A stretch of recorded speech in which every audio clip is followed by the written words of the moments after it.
You're 30 years old digging a ditch in Manhattan.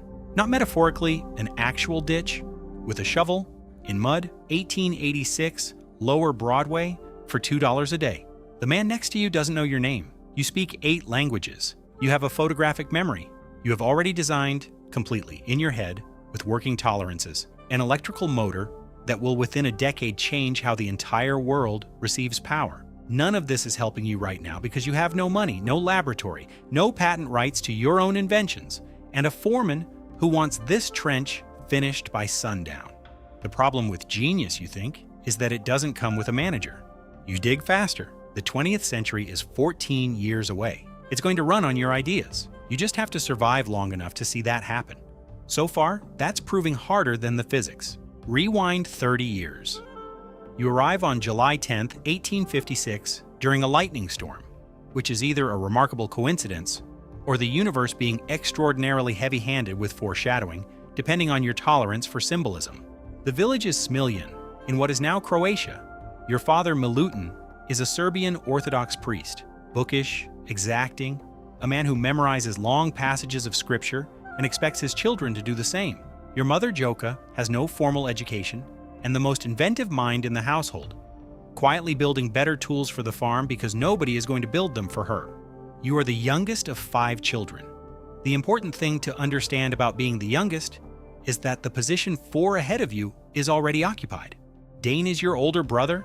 Dane is exceptional, brilliant, charming, already the son your father can picture in his own footsteps or beyond. That boy, a neighbor tells your father, is going somewhere. Then a horse kills Dane. You're 5 years old, and depending on which account you believe, you may have been the reason the horse spooked. You spend the next 81 years trying to be worth the trade. The guilt is the engine. You probably know this about yourself by the time you're 12, though you'd never say. By 7, your memory works the way other people's doesn't. Read a book once, and it stays. Every page, every line, available on demand like a library that follows you around. You do arithmetic faster than teachers can write it down. You can hold a mechanical object in your mind and rotate it, test it, run it through 1,000 cycles without touching a piece of paper. Not a sketch, a working model, fully functional, visible only to you. By 12, you're building things. Water wheels from sticks, a crossbow. A motor powered by 16 dead flies. You glue their wings to a wooden disc. They flap against the air. It spins. Your teachers find you exhausting. Your father finds you promising but misdirected. He wants you in the clergy, which is possibly the most catastrophic mismatch of a son and a parental expectation in Serbian Orthodox history. Age 17, cholera, months in bed. The doctors tell your father you won't survive. He sits beside you, hollowed out. If you live, he says finally, I will send you to the engineering school.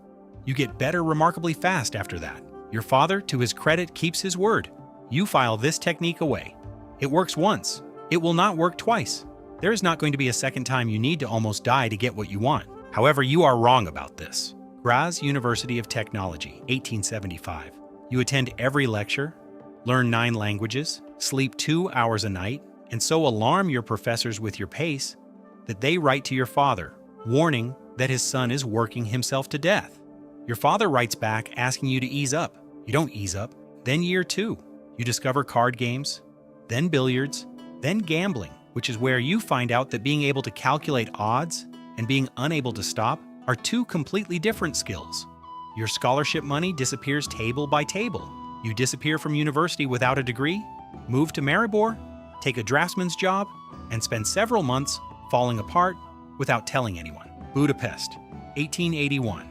You've reassembled yourself enough to take a position at the Central Telephone Exchange. Then your nervous system announces it is done tolerating the situation. Sounds become unbearable. A watch ticking in the next room, the vibration of a fly landing on a table, a cart 3 streets away. Everything hurts, you write to a friend. I can hear things that shouldn't be audible. I don't know how to make it stop. Then one afternoon in February, walking in a Budapest park, reciting Goethe from memory, you stop mid-stanza. You see it.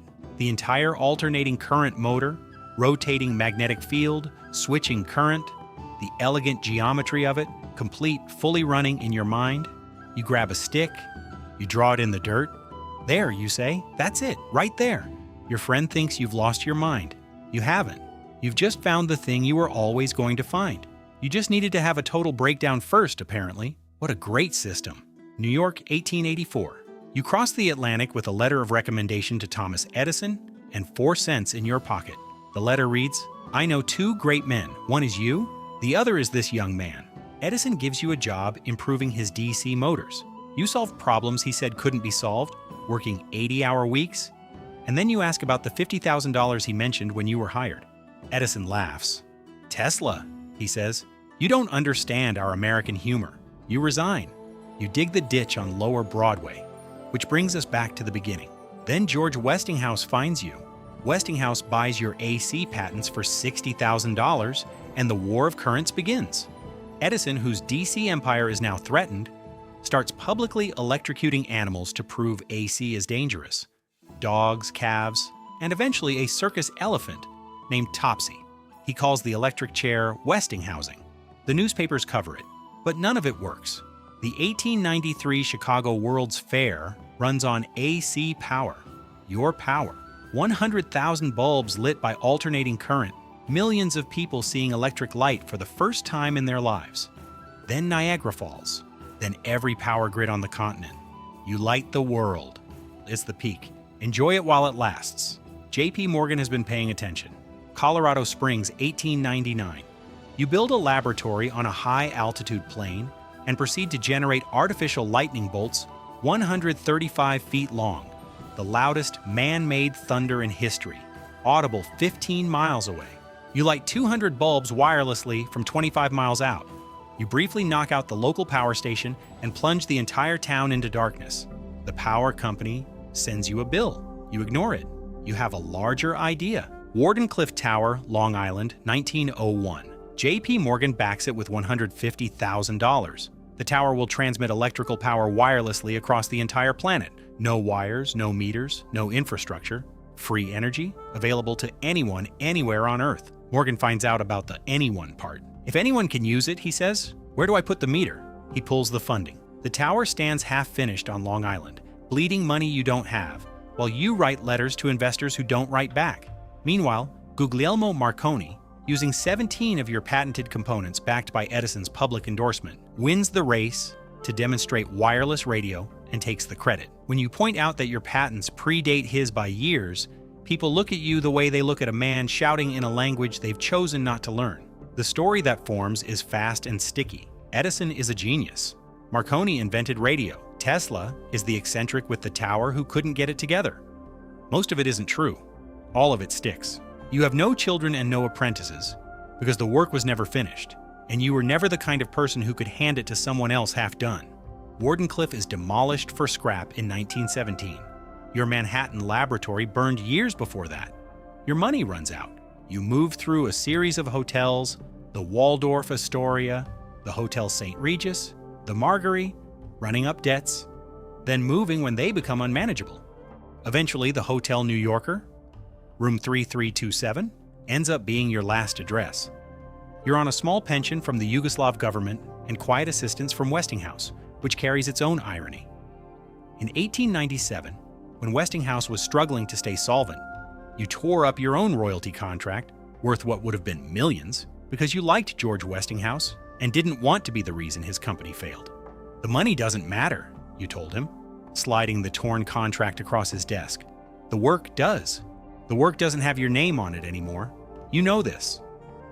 You feed pigeons from your window anyway. One white female pigeon becomes the center of your world. You love her the way you've never loved a person, which is either heartbreaking or entirely consistent with how you've always operated, completely towards something that cannot disappoint you. You're 86. January 7th, 1943. Room 3327, Hotel New Yorker. A maid finds you 2 days after the fact because you'd hung the Do Not Disturb sign and no one checked. You died alone, in debt, having given away the most valuable patents in the history of electrical engineering. Federal authorities arrive and seize your papers. They classify them. They aren't fully returned for years. In June, 6 months after your death, the U.S. Supreme Court rules that Tesla's radio patents predate Marconi's.